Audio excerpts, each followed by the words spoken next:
अस्सलाम वालेकुम। Criminology lecture series का एक दूसरा पार्ट है जिसमें हम टाइप्स ऑफ क्राइम को डिस्कस करेंगे। क्राइम को हम पहले लेक्चर में बहुत डिटेल में डिस्क्राइब कर चुके हैं कि क्राइम क्या है, उसकी वजूहत क्या हैं, उसके एलिमेंट्स वगैरह क्या हैं। आज हम स्पेसिफिकली बात करेंगे कि टाइप्स, काइंड्स या क्लासिफिकेशन ऑफ क्राइम क्या है। बेसिकली क्राइम कोई भी ऐसा एक्ट जो क्रिमिनल लॉ को वायोलेट करता है उसे क्राइम कहते हैं और वो करने वाले को क्रिमिनल कहा जाता है।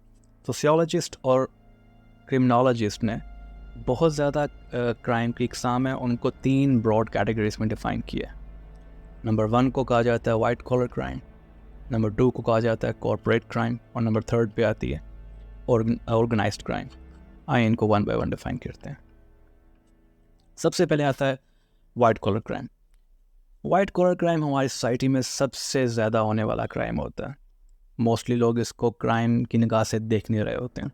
ये होता क्या है कि जो हाई सोशल स्टेटस के लोग होते हैं हमारी सोसाइटी में, ब्यूरोक्रेट्स हो सकते हैं, जुडिशियल ऑफिशियल्स हो सकते हैं, पॉलिटिशियंस हो सकते हैं, बैंकर्स हो सकते हैं, कोई भी ऐसे लोग जिनको सोसाइटी ने, स्टेट ने, गवर्नमेंट ने अथॉरिटी दे रखी है, उनको पावर दे रखी है, जब वो अपनी अथॉरिटी का, अपनी पावर का, जो उनको पावर डेलीकेट की हुई है, उसका मिस यूज़ करते हैं अपने पर्सनल गेंस के लिए, इकोनॉमिक गेंस के लिए या कोई भी अदर किस्म के गेन के लिए, इस मिस यूज़ को जब करते हैं तो उससे वाइट कॉलर क्राइम कहते हैं।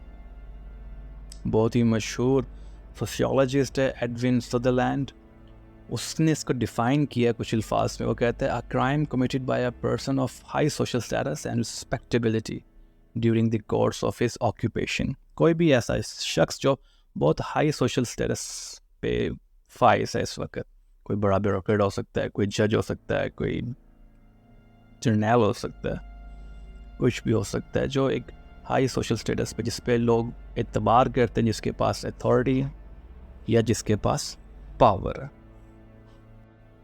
So the misuse of that very specific authority or power is said to be the white collar crime. White colour crime की एग्जांपल्स के बारे में बात करते हैं। वाइट कलर क्राइम की एग्जांपल्स बेतहाश हैं, लेकिन चंद बहुत इंपॉर्टेंट जो और रोज़मर्रा देखने में आती हैं वो मैंने कुछ लिखी हैं आपके लिए, जिनमें सर फहरिस्त है मनी लॉन्ड्रिंग। मनी लॉन्ड्रिंग को हम क्रिमिनोलॉजी में बहुत डिटेल से पढ़ेंगे आने वाले लेक्चर्स में, लेकिन अभी के लिए इतना जानना काफ़ी है कि करप्ट मनी को, ब्लैक मनी को वाइट में कन्वर्ट करने के एक तरीके को मनी लॉन्ड्रिंग कहते हैं। इसके बहुत से मेथड्स होते हैं, बहुत एक लंबा प्रोसेस होता है, ये हम बहुत डिटेल में पढ़ेंगे, but it's part of white collar crime. बहुत किस्म के बैंक फ्रॉड्स होते हैं, क्रेडिट कार्ड फ्रॉड्स होते हैं, जो बैंकर्स, कैशियर्स, टेलर्स या मुख्तलिफ बैंक के ऑफिशियल्स वगैरह या जो ऑफिसर्स वगैरह होते हैं वो कमिट करते हैं, वो भी वाइट कॉलर क्राइम में आता है। ब्लैकमेलिंग, एक्सटॉर्शन, स्पेसिफिकली ब्राइबरी तो पाकिस्तान में रैम्पेंट है। बहुत मशहूर है पाकिस्तान में कि जो आपने सरकारी दफ्तर में काम करवाना है तो आपको ब्राइब करना पड़ेगा। तो bribery is a white collar crime. क्यों? क्योंकि वो जो अफसर बैठा हुआ है या वो जो क्लर्क बैठा हुआ है या वो जो नायब कासद है या कोई भी शख्स है जो आपसे पैसा ले रहा है वो काम करने का, जिसको उसको ऑथराइज़ किया गया है या इसको पावर डेलीकेट की गई है कि वो काम करे, लेकिन वो फिर भी पैसा ले रहा है वो काम करने का, दैट्स ब्राइब। तो वो वाइट कॉलर क्राइम में आता है। टैक्स इवेजन, किकबैक्स, पीछे स्कैम्स चले थे, स्कैंडल्स आए थे, आप लोगों ने सुना होगा किकबैक्स के बारे में, कैसे कॉन्ट्रैक्ट्स होते हैं, कैसे इन कॉन्ट्रैक्ट्स में किकबैक्स मिलती हैं। एम्बेजलमेंट कहते हैं फाइनेंशियल करप्शन, जब आपके पास पैसा पड़ा होता है गवर्नमेंट का या किसी भी इदारे का, उस पैसे को जब आप नाजायज़ तरीके से इस्तेमाल करते हो उसे एम्बेजलमेंट बोलते हैं। दूसरा इनसाइडर ट्रेडिंग है। इनसाइडर ट्रेडिंग ये होती है आप किसी बड़ी कॉरपोरेशन में काम कर रहे हैं, किसी ऑर्गेनाइजेशनल सेटअप में काम कर रहे हैं जहाँ पे कुछ कॉन्ट्रैक्ट्स हो रहे हैं, कुछ लीज एग्रीमेंट्स हो रहे हैं, कुछ बिडिंग्स हो रही हैं। अब आपको इनसाइड इन्फॉर्मेशन होती है कि आपके पास लीज बिडिंग के लिए क्या सीलिंग रखी हुई है, क्या फ्लोर रखा हुआ है अपने प्राइस का। तो सारी इन्फॉर्मेशन के बाद आप दूसरे कंपेटिटर्स को बहुत आराम से साइडलाइन कर सकते हैं। तो इस चीज़ को इनसाइडर ट्रेडिंग बोलते हैं, ये वाइट कलर क्राइम में आता है। काउंटरफेडिंग, जाली नोट छापना और फॉर्जरी, कोई भी डॉक्यूमेंट 2 नंबर बनाना और अदल-बदल करके किसी ना किसी तरीके से फ़ायदा हासिल करना। ये तमाम जो लिस्ट हैं ये कुछ इंपॉर्टेंट वाइट कलर क्राइम्स हैं। इनके अलावा भी वाइट कलर क्राइम्स बहुत हैं, लेकिन अगर आप सवाल का जवाब देते हुए सिर्फ यही 8-10 वाइट कलर क्राइम्स लिख दें और इनको एक एक दो लाइन में डिफाइन कर दें, that would serve the purpose इंशाल्लाह।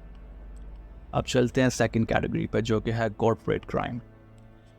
कॉर्पोरेट क्राइम में और वाइट कलर क्राइम में बहुत सिमिलरिटी, बस फ़र्क सिर्फ ये है कि जो वाइट कलर क्राइम है वो एक बंदा कर रहा होता है, एक ऑफिसर कर रहा होता है, या कोई एक इंडिविजुअल कर रहा होता है, बी वेरी स्पेसिफिक। लेकिन कॉर्पोरेट क्राइम में ये फ़र्क आ जाता है कि वही क्राइम्स एक कॉरपोरेशन कर रही होती है, जो बाकायदा सेटअप हुआ हुआ एक ऑर्गेनाइजेशन होती है, या फिर उसके बिहाफ पे कोई रिप्रेजेंटेटिव कर रहा होता है उसका क्राइम। उसमें क्या था, सिर्फ एक इंडिविजुअल की बात हो रही थी, लाजमी नहीं है कि वो पूरा का पूरा इदारा करप्ट हो, कोई इदारे के अंदर बैठा हुआ एक शख्स करप्ट था वाइट कॉलर क्राइम में। लेकिन यहाँ पे कॉर्पोरेट क्राइम में पूरा का पूरा इदारा ही एक स्पेसिफिक काम कर रहा है इटसेल्फ, तो ये कॉर्पोरेट क्राइम कहलाएगा। इसमें बहुत एप्स की एग्जांपल की तरफ चलें तो इसमें भी बहुत सी एग्जांपल्स आती हैं। सर फहरिस्त है कंपनीज़ की सिक्योरिटी एंड एक्सचेंज कमीशन है, वो सिक्योरिटीज़ को लिस्ट करता है। जिन लोगों ने बिज़नेस और फाइनेंस पढ़ा हुआ है उनको पता होगा, जब IPOs होते हैं, IPOs बोलते हैं इनिशियल पब्लिक ऑफरिंग्स वगैरह को, जब IPOs होते हैं उसके बाद जब स्पेकुलेशंस की जाती हैं, मार्केट को बुलिश किया जाता है, तो बहुत लोग अरबों कमा जाते हैं इसमें, सिर्फ इस वजह से कि वो मार्केट को बुलिश कर रहे होते हैं और स्कैम्स कर रहे होते हैं। बहुत सी मूवीज़ भी बनी है इस टॉपिक पे। एक Harshal Mehta movie I think लाजमी देखिएगा, इंडियन, वो बहुत खूबसूरत तरीके से बताती है कि कैसे ये सिक्योरिटी एंड एक्सचेंज कमीशन के थ्रू जो है ये स्कैम्स किए जाते हैं। फंड स्कीम्स फ्रॉड भी बहुत होते हैं म्यूचुअल फंड स्कीम्स के। टैक्स इवेजन पाकिस्तान में तो बहुत आम है और आप लोग इससे बखूबी वाकिफ़ होंगे कि कैसे कंपनीज टैक्स इवेड करती हैं, जो कि एक कॉर्पोरेट क्राइम है। अंडर इन्वॉइसिंग में ये होता है कि जब इंपोर्ट की जाती है कोई प्रोडक्ट या कोई ऐसी चीज़ जो आगे ट्रेड करनी हो और उस पर लगती है ड्यूटी, कस्टम पे किया जाता है, तो कस्टम से बचने के लिए उस चीज़ की जो प्राइस आपने जिस पे वो परचेज़ की होती है वो आप कम बताते हैं, ताकि कम बताएंगे तो कम टैक्स या कम कस्टम पे करना पड़ेगा, उसको अंडर इन्वॉइसिंग बोलते हैं। That's a corporate crime. और मिलावट तो हमें पता ही है, दूध में और पेट्रोल में इस तरह के स्कैम्स हमारे अक्सर सामने आ रहे होते हैं। पंप्स खुले होते हैं या ब्रांड्स खुल जाते हैं इस तरह के, जो दूध बेच रहे होते हैं और वो ख़राब होता है, मिलावट शुदा होता है, और वो पेट्रोल बेच रहे होते हैं जो कि ठीक नहीं होता। एनवायरमेंटल ऑफेंसेस बहुत करती हैं कंपनीज़ कि अपना जो वेस्ट मटेरियल है उसको शहर में कहीं ना कहीं डंप करना शुरू कर देती हैं, कोई टॉक्सिक मटेरियल है उसको नदी में नाले में घुसा देती हैं। That's another form of corporate crime. False advertisement होगी, रिस्ट्रिक्टिव ट्रेड्स प्रैक्टिसेस होगी।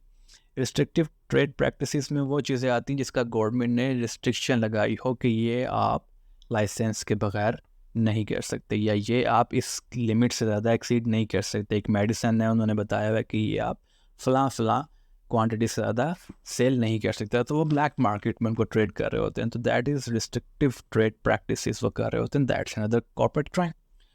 लेबर लॉ वायलेशंस, ये तो पाकिस्तान में बहुत ज़्यादा, गवर्नमेंट ने मेरा ख्याल 32,000 सेट किया हुआ है, लोएस्ट वेज इन पाकिस्तान, लेकिन अभी भी बहुत से प्राइवेट सेक्टर में कॉरपोरेशन ऐसी हैं जो 15-20 हज़ार रुपये पे एम्प्लॉयमेंट जनरेट कर रही हैं।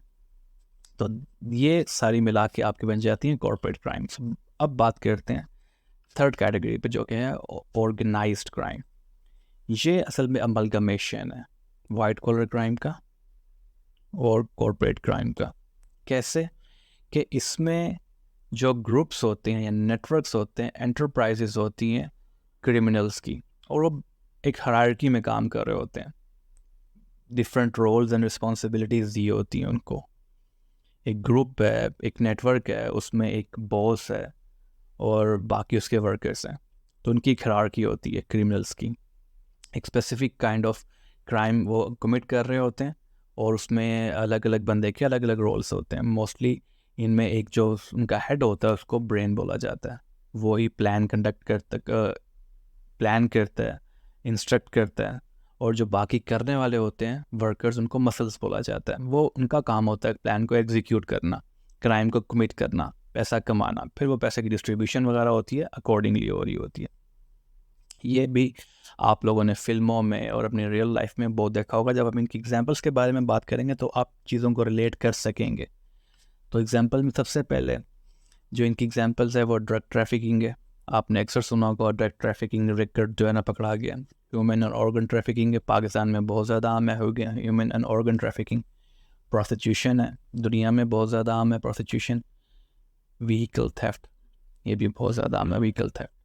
और वाइट कॉलर क्राइम के मोस्ट ऑफ द क्राइम्स जो आप हमने पढ़े हैं वो तकरीबन तमाम के तमाम जो हैं तकरीबन वो ये ऑर्गेनाइज्ड क्राइम कर रहे होते हैं। इसमें एक्सटॉर्शन भी है, अगवा कर लेते हैं और फिर वो पैसा मांगते हैं, ब्लैकमेलिंग है और इनसाइडर ट्रेडिंग है, काउंटरफीटिंग है, मनी लॉन्ड्रिंग है। ये तकरीबन तमाम जो हमने वाइट कॉलर क्राइम्स पढ़े थे वो ऑर्गेनाइज्ड क्राइम में भी आते हैं एग्जाम्पल्स के तौर पे।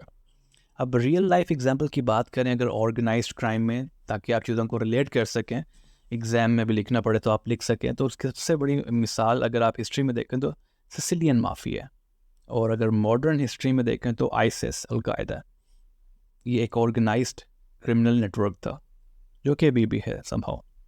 पाकिस्तान में अगर आप लोकल मिसाल देखें इसकी तो टीटीपी है, तहरीक तालिबान पाकिस्तान, जो कि एक ऑर्गेनाइज्ड क्रिमिनल सेटअप है, टेररिस्ट आउटफिट है जो कि पाकिस्तान के ख़िलाफ़ जो है ना वो टेररिज्म कर रही है। उसके बाद मज़ीद आप देखें तो छोटू गैंग था एक बड़ा मशहूर, आप लोगों ने अखबारों में पढ़ा होगा, जिसने अक्सर जो है ना पुलिस के लोगों को भी अगवा कर रखा था। तो बड़ी मुश्किल से हमारी आर्मी ने जाके उस पर काबू पाया था। और आजकल जो बहुत ज़्यादा आम है और बहुत ज़्यादा न्यूज़ में चल रहा है वो कच्चे के डाकू। कोई कच्चा इलाका है, वहाँ के डाकू हैं बड़े मशहूर, इन पे भी बहुत ज़्यादा आर्टिकल्स वगैरह आ रहे हैं, पढ़िएगा ताकि आप चीज़ों को रिलेट कर सकें। तो ये था आज का तमाम लेक्चर। इसके रिटन नोट्स का लिंक मैं डिस्क्रिप्शन में दे दूँगा। उम्मीद है आपको पसंद आया होगा। अपना बहुत ज़्यादा ख्याल रखिएगा। Thank you very much. अल्लाह हाफिज़।